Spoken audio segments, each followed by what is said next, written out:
The red and blue flashes from 3 patrol cars danced across my windshield as I pulled into the gravel driveway of my lake cabin. My stomach dropped when I saw them officers with flashlights surrounding my pickup, my truck bed completely empty. Just 2 hours earlier it had been packed to the brim with groceries, tools, and supplies worth over $2,000. And right there, standing with her arms crossed like she owned the world, was Patricia Greenwood, the self-appointed queen of the Maple Grove HOA.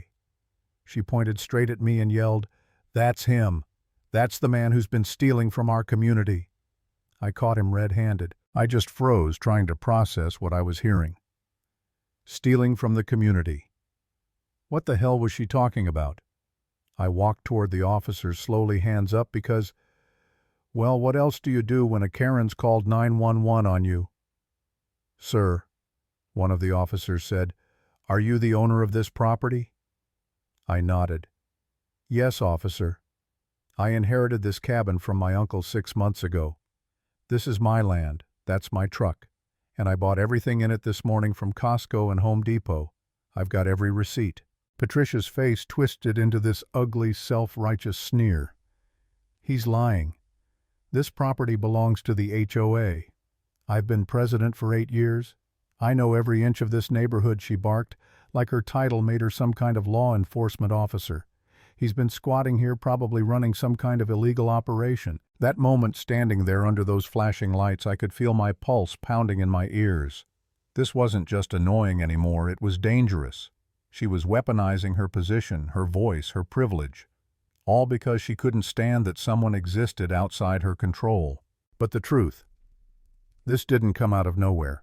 Patricia had been escalating for weeks. The first day I drove past her house with a truck full of lumber, she came running down her front steps in her heels, waving her arms like she was stopping a fugitive. "Excuse me, where do you think you're going with all that?" she shouted. I remember rolling down my window, trying to be polite. "Just heading up to my cabin, ma'am. Fixing it up for the winter." Her eyes narrowed sharp as glass. "What cabin?" "There are no approved structures past Elm Street. Everything beyond that is HOA property." That was the day I realized Patricia lived in a fantasy world, a world where her HOA authority extended as far as her ego could reach. I showed her my deed, my surveyor's map, even the county records, but she just waved them off. "Maps can be forged," she said. "I'll be keeping an eye on you." And she wasn't kidding. Every Friday evening she'd be out there, binoculars in one hand, clipboard in the other, scribbling notes like some kind of suburban detective. She took photos of my truck, asked invasive questions, and left fake violation notices on my windshield. Once, as I carried boxes of canned food into the cabin, she yelled, "That's an awful lot of supplies for one person. What's the plan?" "Bunkering down for the apocalypse." I tried to ignore her, but she wouldn't stop. She called the county inspector, who told her again that my property was outside her jurisdiction. That didn't matter to her. She even convinced a few neighbors to form a so-called watch group to monitor me like I was some criminal living off the grid. Then last weekend it all came to a boiling point. I'd just done my biggest supply run yet. Generator, propane tanks, canned goods, tools, even a new chainsaw.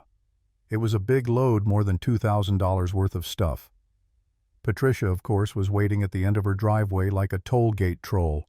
She stepped right into the road, hand raised, forcing me to stop. "This is getting ridiculous," she said, peering into my truck bed with thinly veiled greed. "No legitimate homeowner needs this much. You're either hoarding, running drugs, or doing something illegal. I'm giving you one last warning before I take official action." Official action for what, I asked. "Buying groceries, maintaining my own property." "Patricia, you have no authority here. The HOA boundary ends at Elm Street. My cabin's half a mile past that." She just smiled, a cold, triumphant smile that still sends chills down my spine. "We'll see about that," she said. "The board is voting next week to extend our jurisdiction. Once it passes, you'll need HOA approval for every nail you hammer." I didn't even bother arguing. You can't reason with someone who believes their clipboard gives them divine power. So I just drove past her, shaking my head, figuring that was the end of it. But it wasn't. The next day I worked all morning on the cabin. By noon I was starving, so I locked up, left my truck in the driveway half full of supplies, and drove into town for a sandwich. When I came back 2 hours later, my supplies were gone, and the cops were waiting. When I saw Patricia there standing smugly next to her Lexus, everything clicked. She'd called 911, she'd taken my stuff, and she'd framed me for theft. I was furious but also scared. I tried to stay calm as I talked to the sergeant, explaining the situation, showing him my receipts, but I could tell he was unsure. Patricia's tone had authority. Mine had desperation.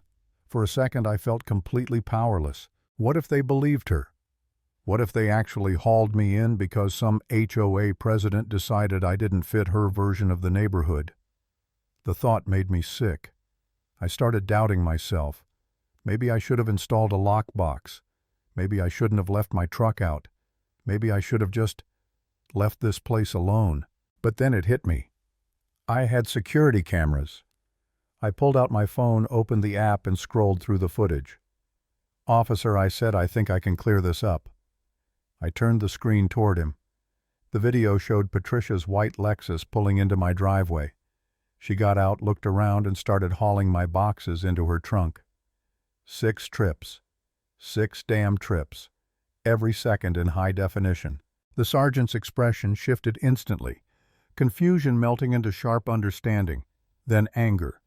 He turned to Patricia. "Ma'am," he said in a tone so calm it was terrifying, "you told dispatch this man stole property from your neighbors, that you secured the evidence. Is that correct?" Patricia froze. "Well, he was obviously lying about owning them," she stammered. "Normal people don't buy in bulk like that unless they're doing something shady. So you broke into his property, took his possessions, and called 911 to report him for a crime you made up?" he asked. His voice never rose, but it carried the kind of weight that made the entire world go silent. Patricia puffed up defiant. "I was protecting the community. He's been ignoring HOA regulations for weeks." Another officer cut in. "Ma'am, county records show this property isn't part of your HOA. You had no right to touch anything on this land." The sergeant turned to me, looked at my phone again, then nodded. "All right, sir. We'll handle it from here." They followed Patricia back to her house, with me trailing behind in disbelief. Inside her garage, stacked neatly, were all my supplies, just sitting there like they belonged to her. Her husband opened the door, pale as a ghost. When the officers explained what was happening, he looked absolutely mortified. Patricia tried every excuse she could think of. She was protecting the neighborhood. She thought the cabin was abandoned. She believed the supplies were stolen goods. She even said HOA bylaws gave her emergency powers. The officers didn't buy any of it. "Ma'am," the sergeant said flatly, "taking someone else's property is theft. Making a false emergency report is a crime. You're facing charges for both." Her face drained of color. "A crime? But I'm the HOA president," she cried. "I was trying to help." By now, half the neighborhood had gathered outside, watching in stunned silence as officers supervised the return of every box. I could hear the whispers. People weren't surprised. They were embarrassed. One of the board members, a sharp-eyed woman named Janet, finally stepped forward. "Patricia," she said coldly, "we're calling an emergency meeting tonight. You've humiliated this entire community. I'll be moving for your immediate removal as president." Patricia's lips trembled. "You can't do that. I built this HOA." No one answered her. The sergeant kept writing. "Ma'am," another officer added, "this isn't your first offense. 2 prior citations for false reports, 1 for harassment. The prosecutor's going to see a pattern." That's when it hit her, the reality of what she'd done. Her knees gave out. She slumped against her car, mascara streaking down her cheeks.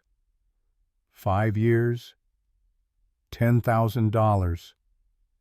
"But I was just protecting the neighborhood," she whispered, voice cracking. The sergeant handed me his card and said, "Come to the station Monday to file a full report. Given the value of the theft and her record, she's facing serious charges." I nodded, thanked him, and climbed into my truck. As I looked back, Patricia was being led inside by her husband, still sobbing, still clinging to that illusion of control. The door slammed behind her with a sound that felt final, like the closing of a chapter that had gone on far too long. Driving back to my cabin, the sun was setting over the lake, painting the water gold. For the first time in weeks, I felt peace. The cabin wasn't just a building anymore, it was freedom. A reminder that no matter how loud or entitled some people get, truth and patience still matter. And if this whole nightmare taught me anything, it's this: power means nothing when it's built on lies.